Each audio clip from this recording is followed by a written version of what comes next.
Halil abi sana adres sormaya gelen olur mu? Oldu. Yörükler adresi nasıl tarif eder? Oldu Mehmet'im ki oldu. Nasıl? Çok güzel tarif ettim ve de iyi buldular yani. Baya güzel tarif eder mi? Güzel tarif ederim. İyi buldum. Yani nasıl tarif ettin? Sen şurada orada bizim obaya gidecek mi? Gideceğim he. Tamam onu sana tarif edeyim ben. Bir tarif et bakayım. Tarif edeyim. Adres aldık az önce mi? Evet. Şuradan şu karşıya geçmedim oradalar şuradalar. Allah Allah. Şuradalar. Yakın mı bura? Buradan geçmedim şuradalar onlar. Burada şimdi bakmaya geçsem kaç saat giderin oraya? 2 saat. 2 saat. Bulamazsam geri gelirsem? Yok öbürüne git.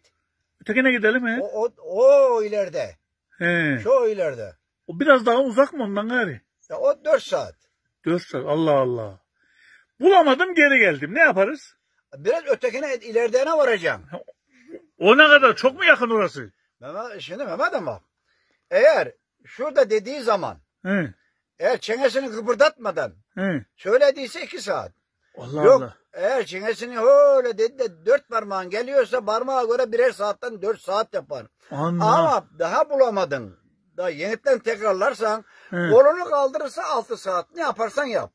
Allah Allah. 6 saat kol kalkarsa. Kol kalkarsa 6 saatin de katladığın zaman 3 gün yolculuğun var. Allah Allah. Kolunu kaldırırsa. Siz kendiniz erken bulur musunuz orayı? Biz çok basit. Biz daha orada dedik mi yerini birden buluruz. Öyle mi? 2 saat bize bir atıla gider gibi. Allah Allah. Ama şehirli gayri epey uzar mı? Şehirli onu bulamaz. Sen nereye 6 saatten bahsediyorsun? O arabayla var önce 2 dakikadan köşeden geri geleceğim. Allah Allah. Ya yörüğün sakal uzattığı yer dedikleri bu mu? Bu işte yörüğün sakal diyorlar da yanlış demişler. Çene kıpırdadığında kaç parmak geliyor? Her bir parmak 1 saat.